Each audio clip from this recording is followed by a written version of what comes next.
Good morning, doctor. So today we are going to continue with our previous discussion, and that is about the sampling design. That is a very important part when you are going to do some sort of the study that is very much related to the management of the manufacturing systems, right? One part already we have discussed, that is the technology part. Another is the management part, that always associated with the manufacturing system or manufacturing industries. So in that course you are going to do some sort of the survey or the data collection, and like that one. For that you have to design some sort of the sampling design, and that topic we are discussing right now. Okay, so some people are coming, let admit them. Okay, so let us start. So we can see that there are basically two types of the sample design. How to design the sample? One on the basis of the representation, on another on the element selection. Representation means you are going to give the representation in a particular proportion to the different strata or category or class, right?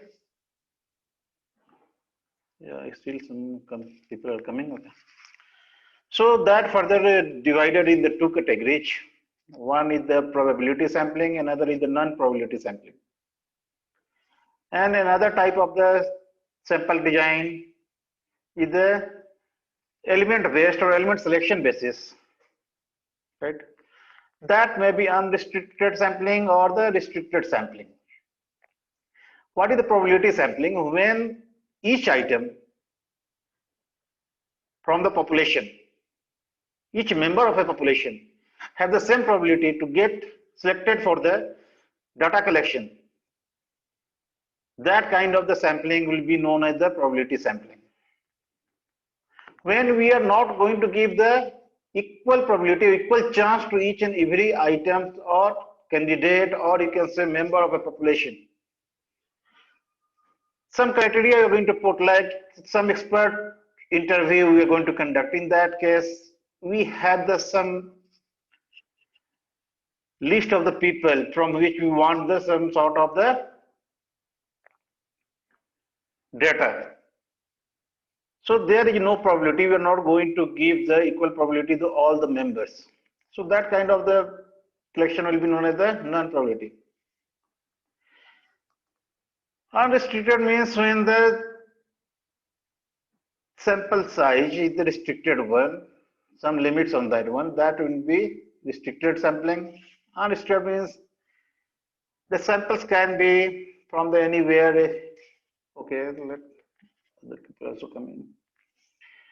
Gebbe Sefa, you are joining 2 times. Why so? Okay. So these are the basic classes. So we'll discuss all these in the details, right?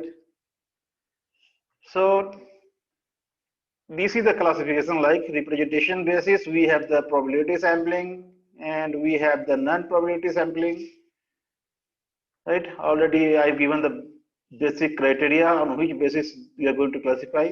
In the probability sampling, there may be simple random sampling. Randomly, you are choosing the candidate for the data collection. Or in the haphazard sampling or the convenience sampling is the example of the non-probability. There is a population, there is a sample from which you have to collect the data.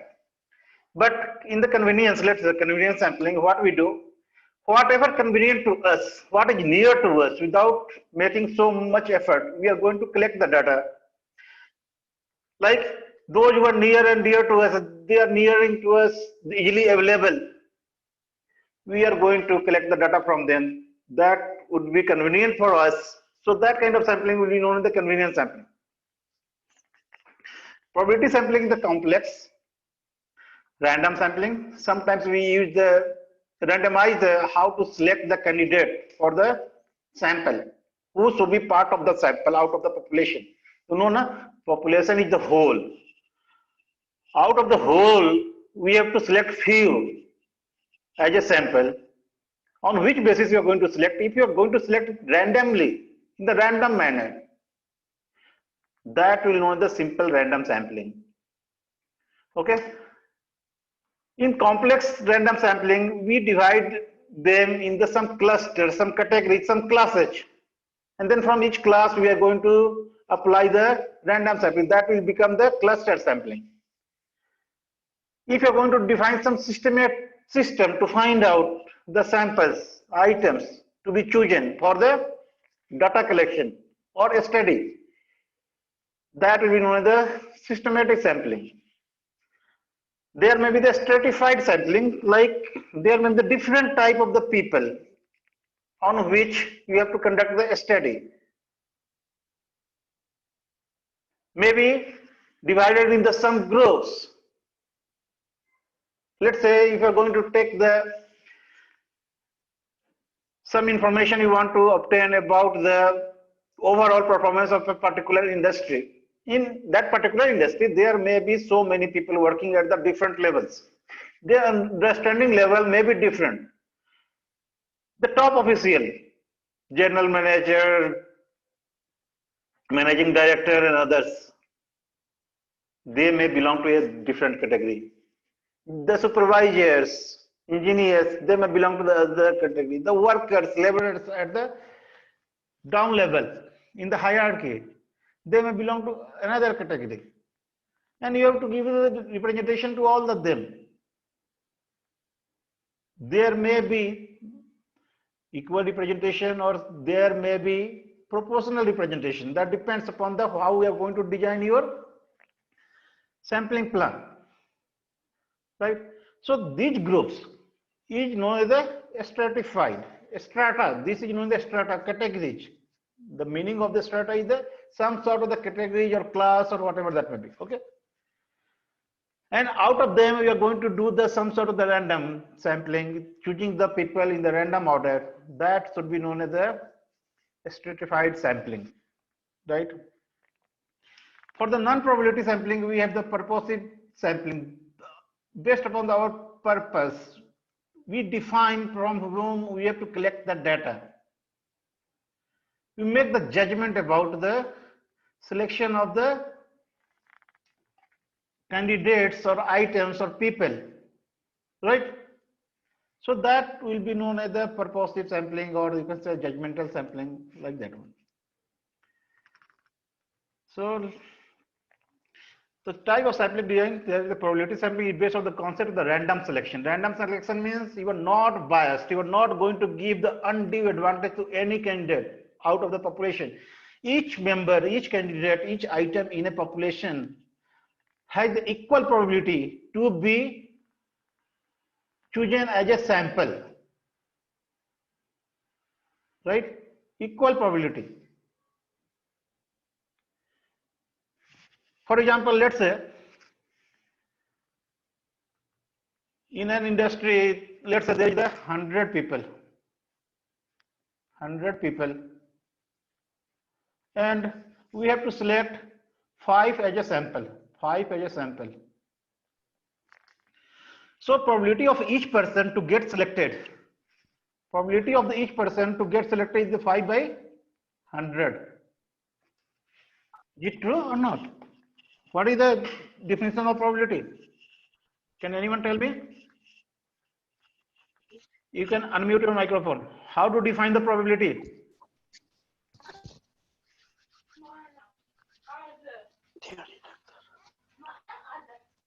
How do you define the probability? Anyone? I think you know the meaning of probable sampling. It is a probable sampling, doctor. Okay, probable sampling. Can I continue? What is the definition of the probability? Let's say we have to define the probability of an event. How can we define? Okay, sir. This Kirubin, I think in simple form, probability can be defined as the chance that an event occurrence when on a sample space. There is a sample space from that sample space there is a specific event that a chance that can occur, that occurrence of that event in a given sample space. Yeah, that's good. Very good. Or informally, we write number of favorable events. Favorable means that is going to suit our needs, divided by the total number of events. There may be the total number. So I define that there is 100 people in an organization, and we have to take only 5 as a sample, right? So what is the probability? 5 by 100, that means 5 is a favorable number. 5% has to be selected as a sample for the interview or for the data collection for any information out of 100. So total number of candidate or events there may be 100, but we have to select 5. So probability of getting selected or getting chosen for as a sample for a person will be how much? 5 by 100, or you can write 0.05. From the basic concept of probability, you know that probability varies from the 0 to 1. Probability of any event lies between the 2 points, 0 and 1. 0 means you are certain about not happening of that event. There is no chance that that event can be happen. And 1 means there is full certainty. The concept of probability comes into the picture wherever there is an uncertainty about something, whether that is going to happen or not. Like here, a particular person will be chosen as a sample item or not. That depends upon this probability. Okay. So each person has this much probability to be inside the sample out of 100 people, right? So if each person has the probability, that kind of design in which you are going to select the random order, not biased, you are not going to give any due advantage or the due consideration for anyone. That kind of the sampling will be known as the probability sampling, right? There may be the different types of probability sampling we will discuss later on. Okay, where we are going to apply this concept of the selection based upon the equal probability, right? Another kind of the sampling based upon the probability concept or representation concept is non-probability. Sometimes we are focused that we are not going to include these items in as our sample. We become biased, or purposely we become biased, or we become judgmental. That depends on the need of your research data required. Some particular person only can give the answer to that question or that data. So you are going to that person. You are making some judgment. Okay, this person is suitable, this is not suitable.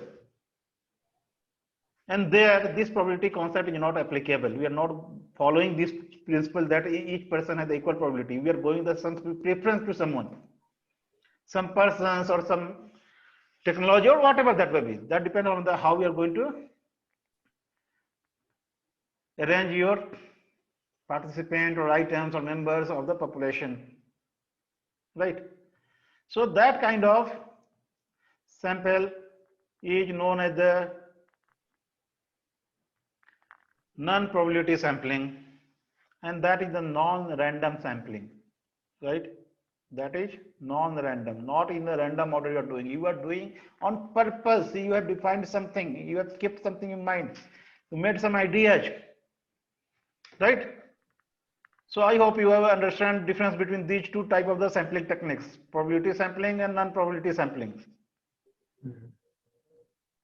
Okay. So when each sample element is drawn individually from the population at large, then the sample so drawn is known as the unrestricted sampling.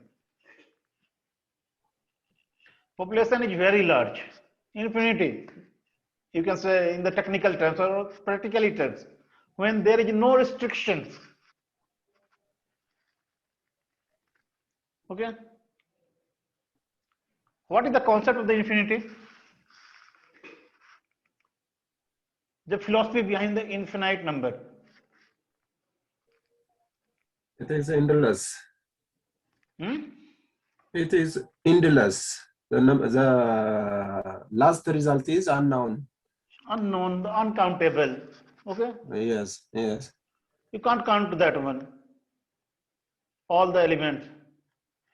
If your population is such like there is, these are the theoretical concepts. When you're practically going to apply that one, infinity may be very large population can be treated as the infinite number of the items in a particular population. When you can't reach to all the items, right? So if you're going to draw the samples or choosing the people for the as a sample from that kind of population, that should be known as the unrestricted. There is no restrictions. And beside that,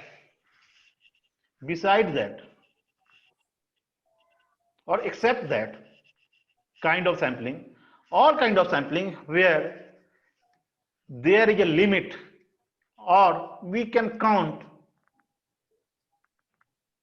number of items in a particular population or number of members, number of persons, number of technology, no anything.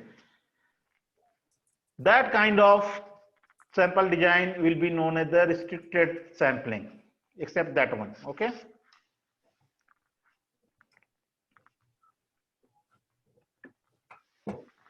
So already we have discussed the non-probability sampling is that sampling procedure which does not afford any basis for the estimating the probability. We are not going to bother about the probability of each and every person, each item in the population have been included in sample. We don't bother about that one, that each item should be a candidate to be in the sample, right? In random sampling, when you're going to choose the items randomly, there each person, each member, each item is a candidate. Anyone can be chosen. Any item can be chosen. But in the non-probability, that is not a case. All items do not have the equal probability to be included in the sample, right? So that kind of sampling will be known as the non-probability sampling. And in most of the cases, we follow this sampling style, right?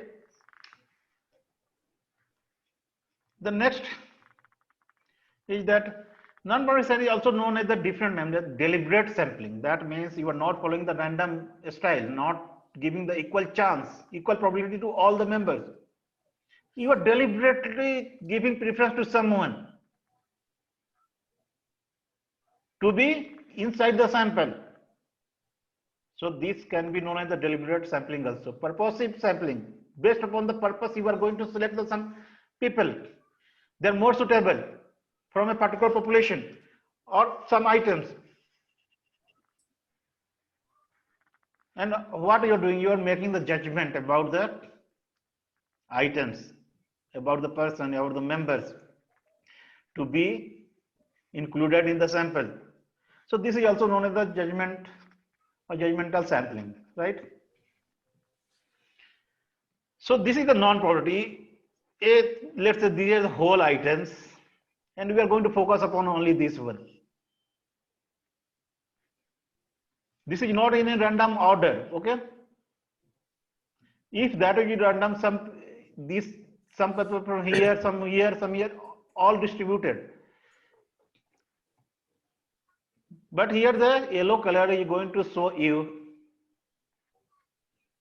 the sample, and this total is the population, okay? So this is a kind of the non-probability sampling, representation of the non-probability sampling, right? So non-probability sampling can be convenience sampling, judgmental, snowball, quota, or sequential. This type of sampling we can have under the non-probability sampling, right? So these are the 5 types we have. First, we are going to look upon the convenience sampling. As already I have talked something about that one. Convenience means that is convenient to you, that brings comfort to you. No more resources required, or you don't want to make the expenditure on the resources, or there may be some budgetary constraint or limitations. You can't go for all the population, you can't cover, right?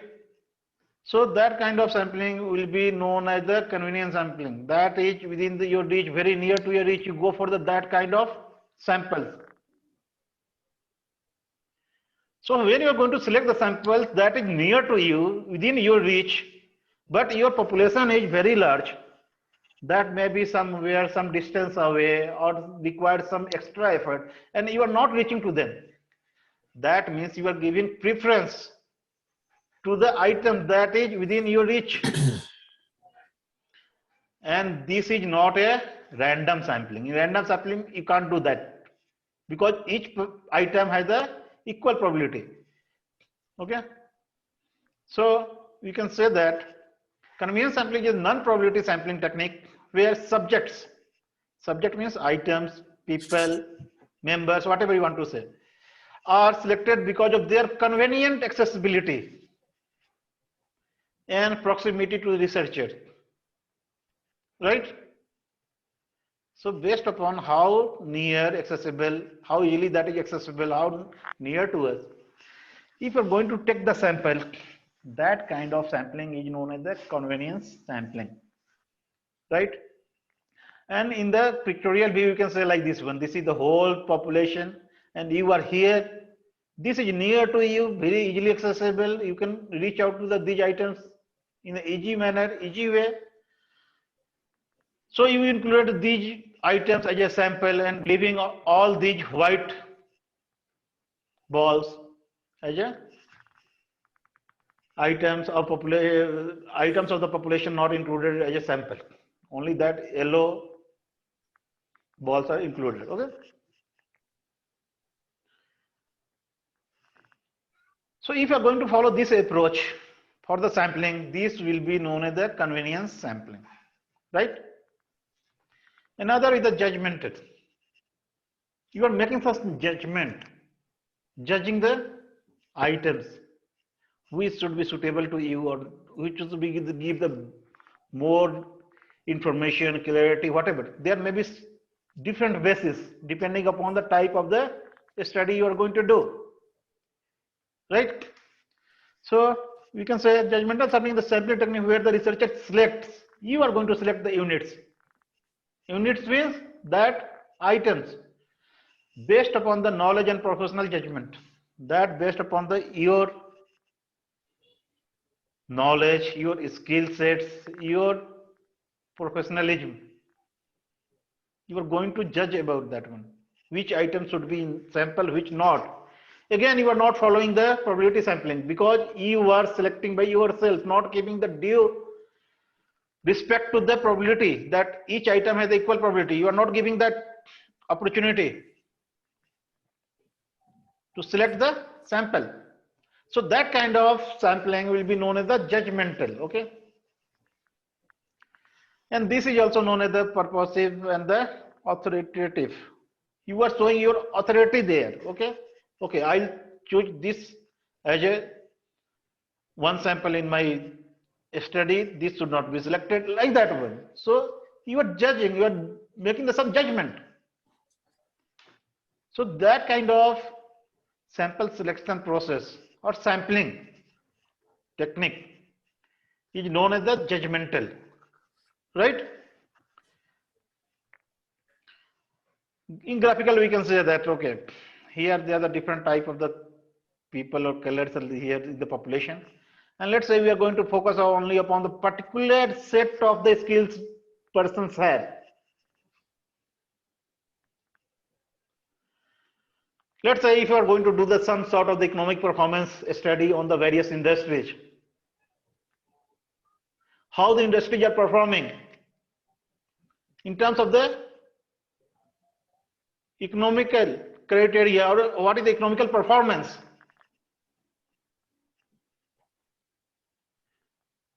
In any industry, all the persons working there may be constitute the population. They can give some information, but to get the most accurate and exact information about the financial situation or the economical situation of the company, you must talk to some person in the finance of that department, in the industry, or person working at the top level like the CEO, MD, and that one. If you're going to ask to a labor or some operator, they may not have any idea about what is the economic performance of their company. They are much more engrossed, busy in their day-to-day work. Let's say if there is an operator doing some machining operation, he may tell you more and more things about the machining, parameters, etc., effect, whatever that may be. But he may not be aware of all the facts. So out of this, you are going to focus upon some people, like here on the green one. Okay. So with some purpose, we are going to find out the sample, which should be selected as a sample from whom we are going to collect the data, right? So that is the type of our judgmental or purposive sampling. Third one is the snowball. Okay. What is a snowball? Is a non-probability sampling technique that is used by researchers to identify potential subjects in the study where subjects are hard to locate.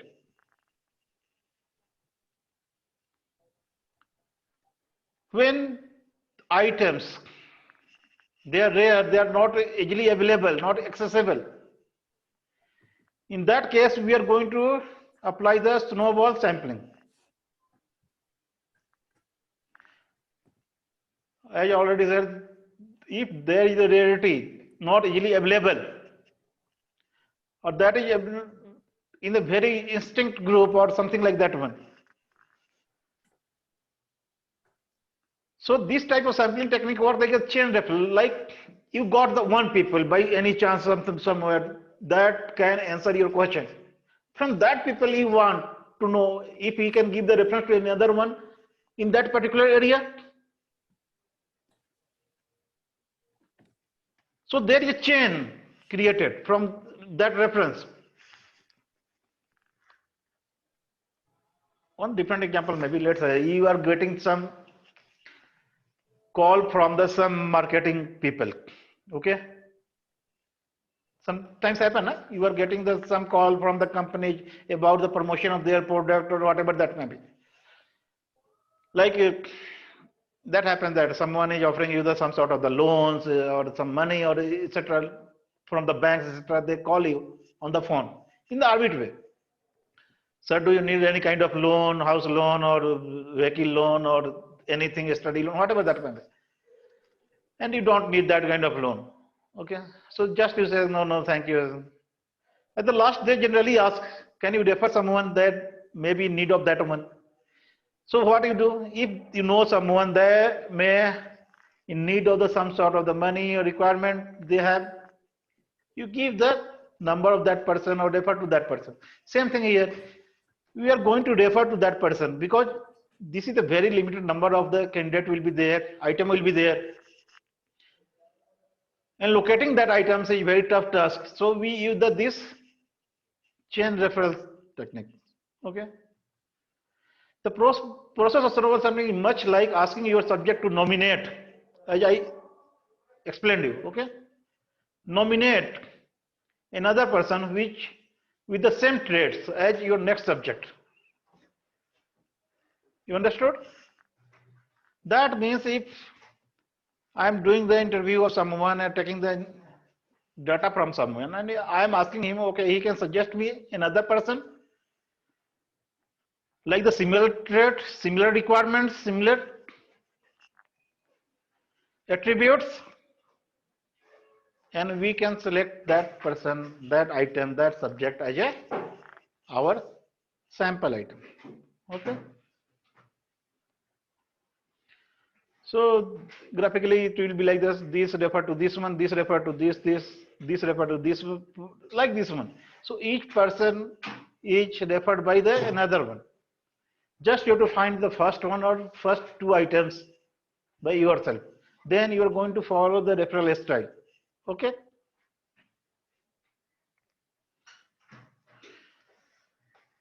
Another type of the non-probability sampling technique is the quota sampling.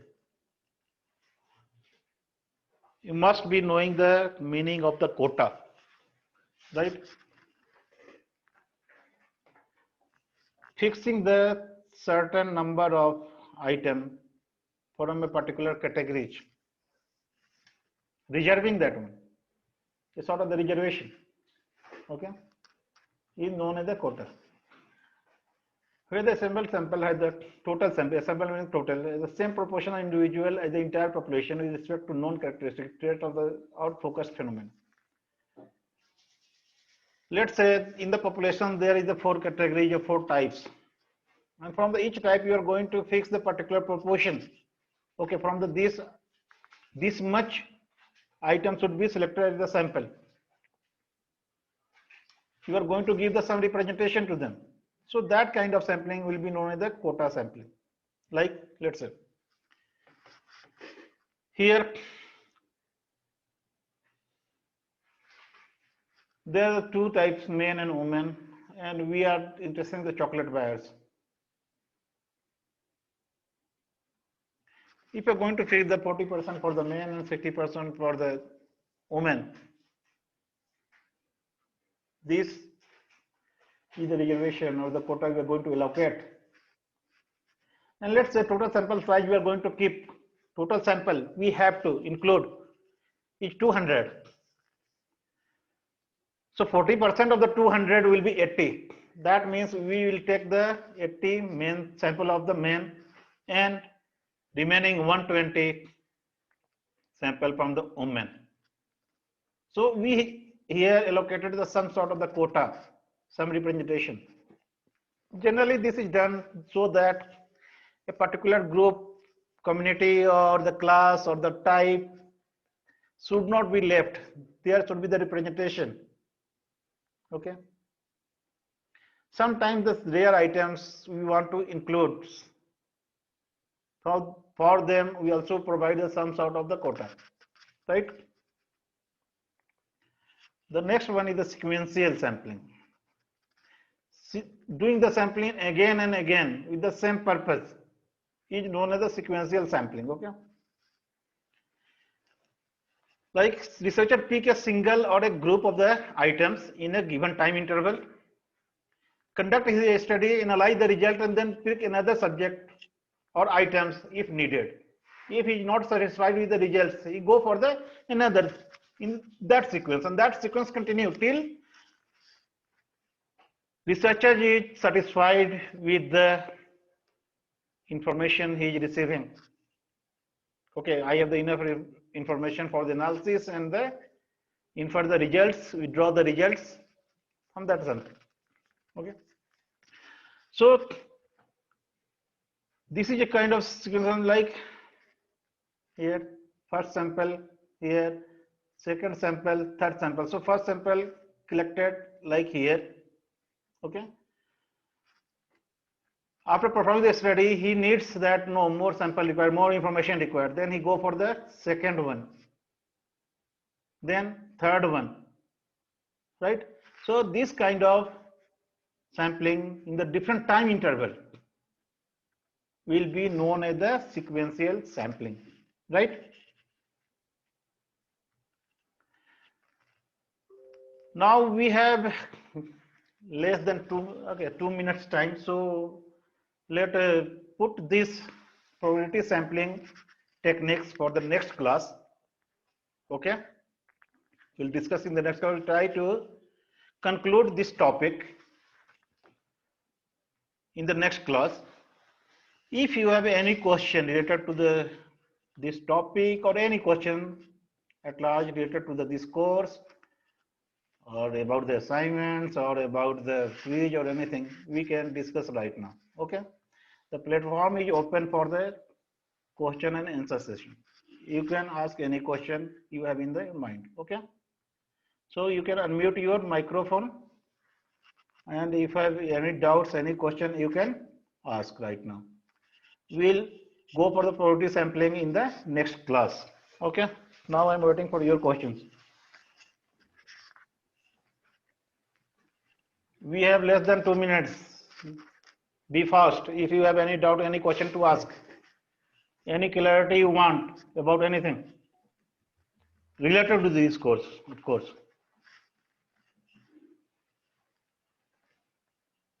No questions?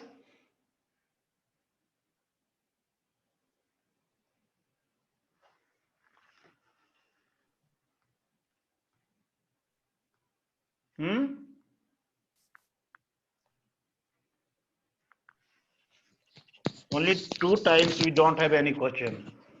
One is that we are understanding each and everything with the full clarity. Then we don't have any doubts, any question. Second thing that when we are not able to understand anything. Yeah, Bijayanan ask. Yeah, doctor. Am I audible? Yeah. Tomorrow we know some quiz.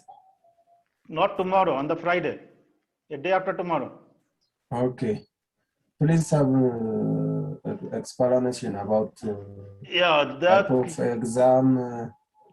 quiz have been the, let's say we have covered almost 5 topics.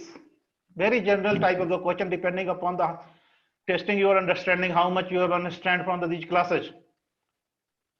Okay. There should be the 10 questions. Each question carries the equal marks.